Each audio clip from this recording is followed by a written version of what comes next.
Yang pertama, Assalamualaikum. Waalaikumsalam. Maaf sebentar, amankan dulu. Takut saya diuji kedua kalinya. Atau dites lagi saya. Ustaz, apabila kita ragu sudah diakikah atau belum sama orang tua kita, mana yang kita dahulukan? Akikah dulu atau kurban dahulu? Terima kasih. Baik. Ini pertanyaan klasik. Akikah dulu, kurban dulu. Dari segi hukum, akikah atau kurban hukumnya sama-sama sunnah muakkadah. Kurban menurut 3 mazhab hukumnya sunnah muakkadah. Maliki, Syafi'i, Hambali sunnah muakkadah. Kecuali mazhab Hanafi yang mengatakan wajib itu berkurban. Akikah sepakat. Ijma' ulama hukumnya sunnah. Baik. Dahulukan kurban atau akikah? Buat siapa dulu? Kalau buat anak kita yang merupakan rungguhan kita, tanggungan kita, mendingan akikah dulu. Buat kita yang udah pada tuir, udah tua, mendingan korban. Karena akikah itu bukan tanggung jawab kita sebagai anak, tapi tanggung jawab orang tua. Al-ghulamu murtahinum bi'aqiqati tudbahu anhu fi yaumis sabi'i wa yuhlaku ra'suhu wa yusamma. Anak itu terlahir dalam keadaan tergadai sehingga ditebus di hari ke-7, disembelihkan, diakikahkan hari ke-7, 14, 21 atau selama anak itu dalam tanggungan kedua orang tuanya. Artinya akikah itu tanggung jawab orang tua. Sementara kurban sunnah ainiyah, sunnah pribadi masing-masing. Kalau buat kita yang pada tuir, yang udah tua begini, mendingan korban dulu. Punya rezeki, akikah lagi. Ragu, mendingan akikah lagi kalau ada keraguan. Cukup ya? Yang kedua, Assalamualaikum. Waalaikumsalam. Maaf, mau tanya, saya maafin. Apakah dalam berkurban itu diniatkan buat satu orang saja? Apa boleh buat keluarga? Nah, ini yang perlu saya bahas. Ada satu distorsi karena ada satu ustadz yang terkenal, ustadz TV yang masuk TV sementara yang saya masuk kandang apa tahu ya.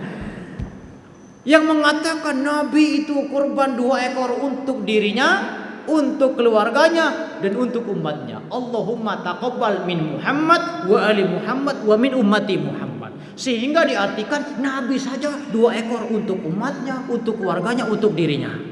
Salah paham. Harusnya kalau menjelaskan tentang sunnah ainiyah, sunnah kepribadian untuk berkurban itu, jelaskan hadis yang lain. Sayangnya Ustadz ya, saya nggak perlu sebut namanya, beliau hanya hafal Quran tapi nggak paham hadis, nggak paham fikih sebenarnya.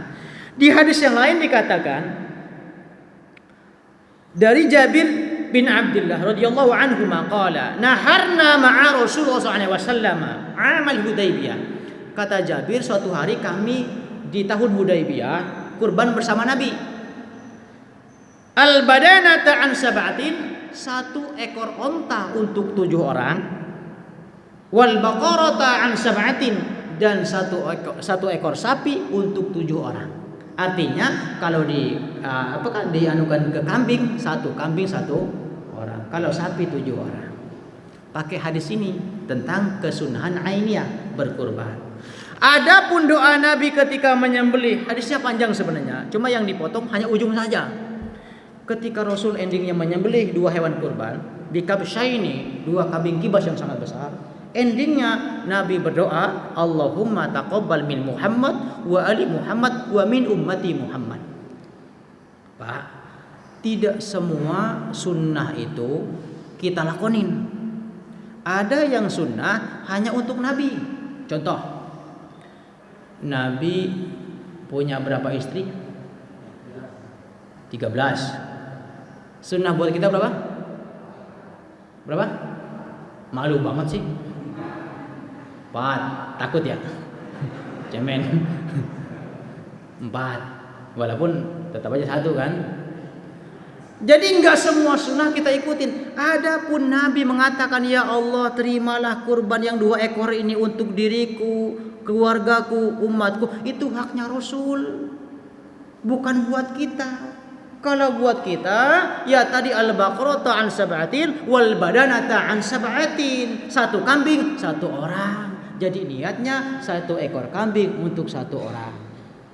Adapun bagaimana Ustadz, apakah dalam keluarga cukup 1? Kalau mampunya 1, maka keluarga yang lain, ahli keluarga yang lain mendapatkan percikan pahala kurban. Tapi pahalanya buat 1 orang. Cuma dalam keluarga gugurlah sunnah kifayahnya dalam 1 keluarga. Itu maksudnya. Tapi tetap dalam ketentuan fikihnya 1 ekor kambing untuk 1 orang, sapi untuk 7 orang, onta untuk 7 orang. Nah, cukup. Yang ketiga, apakah pada masa kelahiran Nabi Sallallahu Alaihi Wasallam itu Siti Hawa masih hidup? Nah, cakep. Kan udah wafat, ya udah wafat. Tetapi ingat, ketika Rasulullah Mi'raj itu, Rasulullah sholat Isra Mi'raj memimpin para anbiya.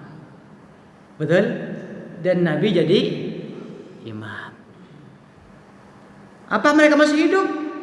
Mereka telah wafat, tapi Allah menghendaki mereka arwahnya sholat bersama Rasulullah. Sama dengan Siti Hawa, Siti Aminah, Siti Maryam, Sayyidati Sarah dengan Siti Asya binti Muzahim. Allah hadirkan keempatnya untuk menemani Aminah. Mudah bagi Allah. Wong Isra Mi'raj aja Nabi mimpin sholat kok. Yang dipimpin siapa? Para anbiya.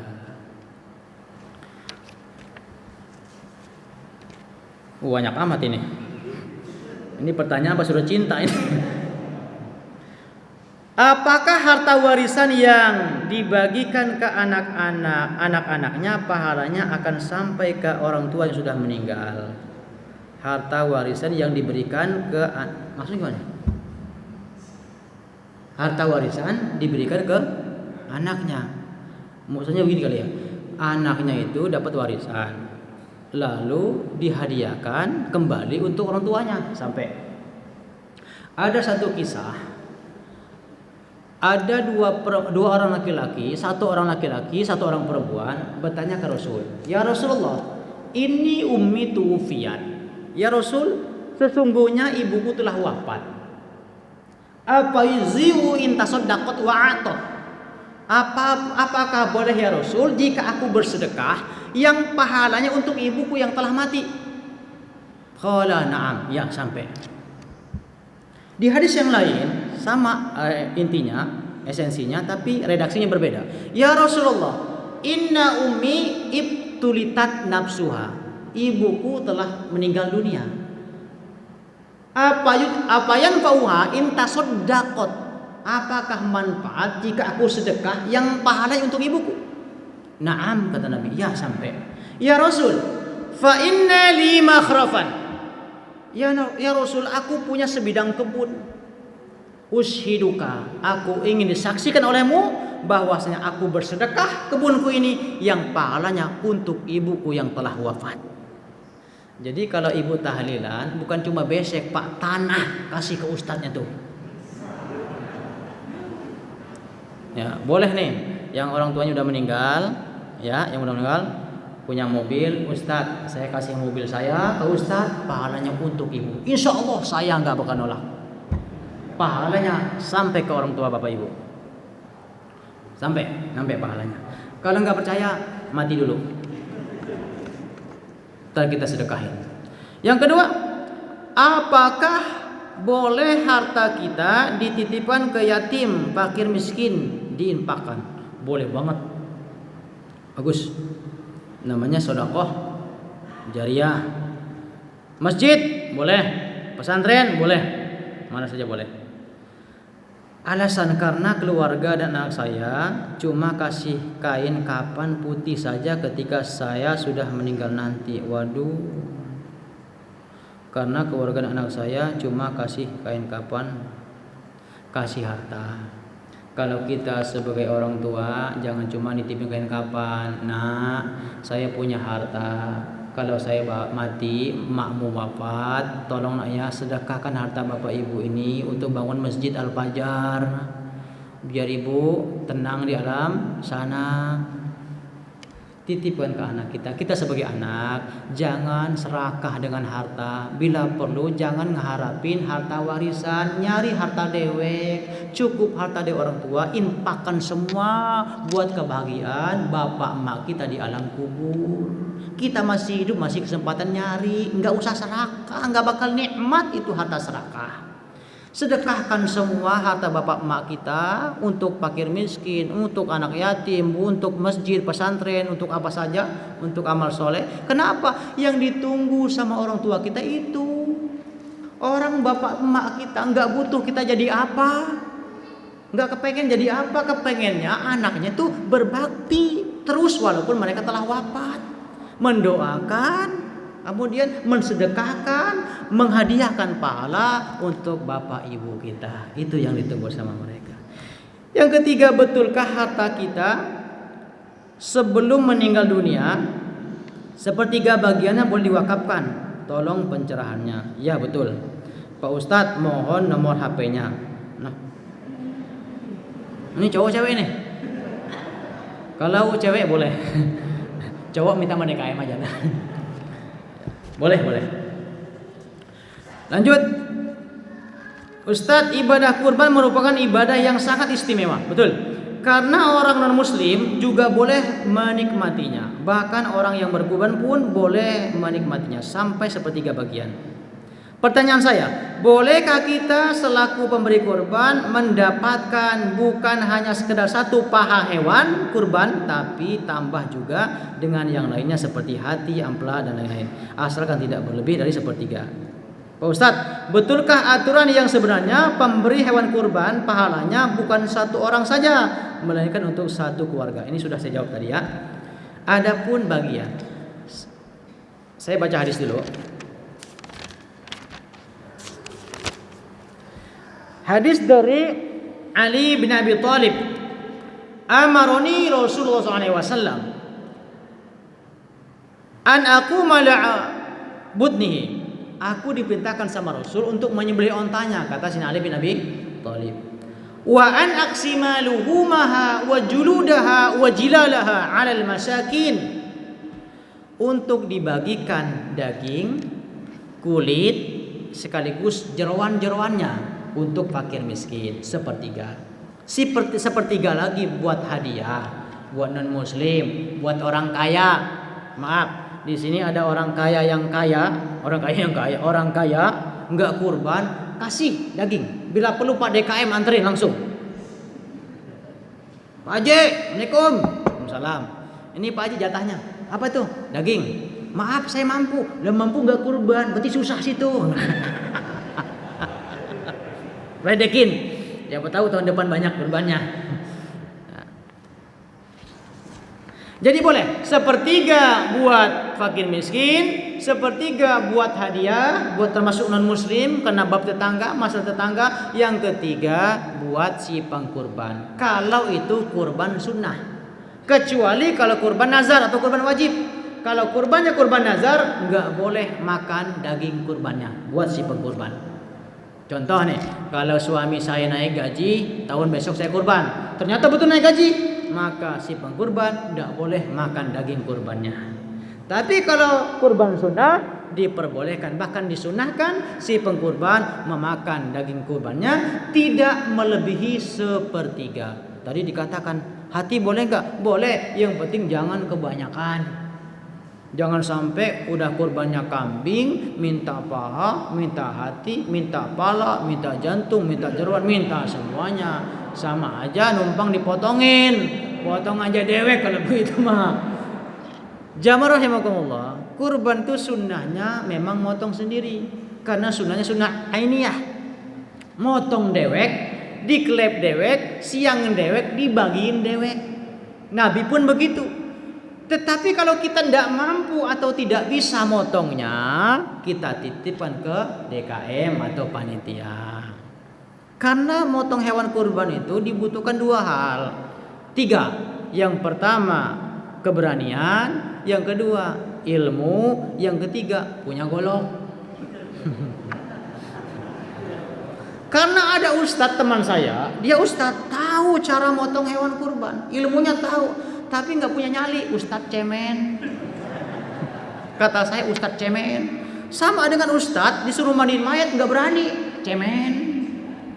Ada orang meninggal, ustadznya banyak, nggak ada yang berani, cemen. Ustadz kudu serba bisa, jangan mau poligami dong maunya. Ustadz empret itu mah, kudu serba bisa. Ada juga teman saya berani nyembelih, tahu ilmunya, orang punya golok, nggak bisa.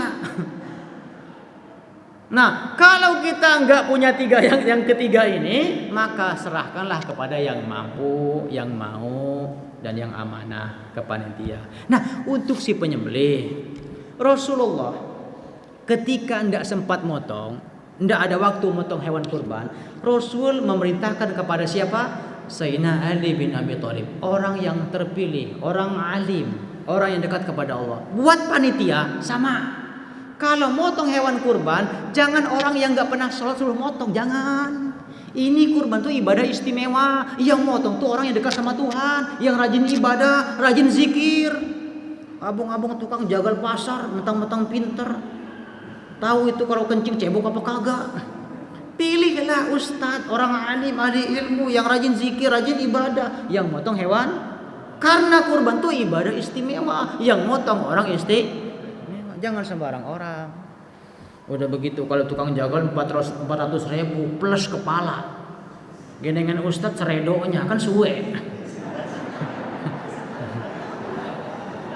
Saya gitu bu, golok saya nggak pernah minta berapa jumlah. Kalau saya motong nih besok nih 3 masjid saya motong, 3 tempat saya, 5 sama 7, berapa tuh? Golok saya harganya 2,5 juta. Saya nggak pernah minta, cuma asal tahu ini golok harganya sekian kata saya. Tapi saya nggak minta, cukup tahu nih Ustadz, ini golok harganya sekian. Tapi saya nggak minta. Jangan salah paham. Lanjut. Assalamualaikum. Waalaikumsalam. Berkurban atas nama orang tua yang sudah meninggal sampai. Enggak percaya, meninggal dulu. Apakah amalan yang dicintai Allah selain ibadah mahdhah wajib? Berbakti kepada orang tua juga wajib. Berbakti kepada orang tua juga wajib. Ridha Allah terdapat dalam ridha orang tua. Berikutnya, Assalamualaikum. Waalaikumsalam. Bagaimana hukum berkurban di luar tempat tinggal? Kurang afdol. Cari duitnya di mari, kurbannya di sono. Culas namanya. Tanggung jawab kita terhadap orang yang sering bersentuhan dengan kita, berhubungan dengan kita, lingkungan kita. Nyari duit di mari, buang kotoran di mari, kurbannya di sono. Kan suwe. Bukan masalah saja, ya sah-sah saja, tapi kurang elok lah. Sama dengan zakat, kecuali udah pada kaya semua, nggak masalah. Kalau masih pada belangsa, kok masih pada susah, nggak usah jauh-jauh.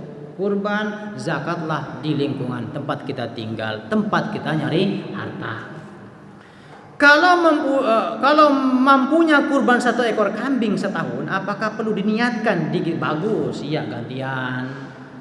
Umpama tahun ini buat bapak, tahun besok buat istri, buat ibu, anak, boleh. Tapi bukan berarti setahun sekali. Bahkan sunnahnya setiap tahun kurban terus semuanya kalau mampu. Tapi bukan berarti setahun sekali. Nah, yang dimaksud kurban wakaf, apa itu kurban wakaf itu? Tidak ada istilah itu. Kurban ya kurban. Ada kurban sunnah, ada kurban wajib. Kurban sunnah itu kurban yang bukan nazar. Kurban wajib itu kurban nazar. Kurban wakaf nggak ada. Wakaf aja. Bolehkah wakaf sawah atau kerbau? Wakaf itu harta yang tidak bergerak. Ini apa nih, kebun? Oh boleh, kebun. Kalau kerbau kan bukan harta bergerak, sedekah. Jadi kalau wakaf itu harta yang tidak bergerak. Kemudian, assalamualaikum Pak Kiai, saya bukan Kiai tapi bau Kiai, daripada Kiai bau. Halalkah laki-laki muslim menikahi? Nah ini gue demen nih. Halalkah laki-laki muslim menikahi wanita ahli kitab? Udah nggak ada sekarang, udah nggak ada ahli kitab dulu, ahli kitab mah dulu. Sekarang udah nggak ada. Apakah yang dimaksud ahli kitab pada masa sekarang? Nggak ada, udah nggak ada. Sekarang tuh ahli bohong semua. Bohong kitab dia bohong-bohongin kok. Ada perjanjian baru, perjanjian lama. Dipelengserkan. Udah nggak ada, ahli kitab udah nggak ada. Ahli kitab tuh masih terakhir itu zaman fatroh, zaman kekosongan masih ada ahli kitab tuh. Setelah itu nggak ada lagi. Lebih diutamakan yang mana jika kita punya hutang? Nah, kudu bayar hutangnya dulu. Kalau bukan kredit. Beda ya hutang yang kontan dengan yang kredit. Kalau kredit sama nih, pertanyaan barusan yang subuh nih. Ustadz, saya pengen kurban tapi punya hutang. Dulu kan mana? Lihat dulu hutangnya hutang apa. Kalau hutangnya kontan, Pak, kalau saya punya saya ganti ya, wajib kurban, bayar hutang dulu. Tapi kalau Bapak punya hutang rumah kredit, motor kredit, mobil kredit, beda cerita. Kan akadnya 5 tahun, akadnya 15 tahun, akadnya 10 tahun. Beda konteksnya, kurban dulu. Kalau nunggu lunas kapan kurbannya? Yang dimaksud dahulukan hutang, kalau hutangnya hutang kontan. Umpama kalau saya punya, saya bayar, maka dahulukan hutang. Tapi kalau kredit, mendingan kurban dulu. Masih lama. Yang terakhir, lebih diutamakan yang mana jika kita punya hutang? Udah ya? Udah. Demikian. Dahulukan hutang. Tapi kalau kredit yang ada akadnya 10 tahun, 5 tahun, 15 tahun, lebih baik kurban dulu. Kalau nunggu kelar, enggak kurban kita. Demikian saya rasa pengajian kita semoga manfaat.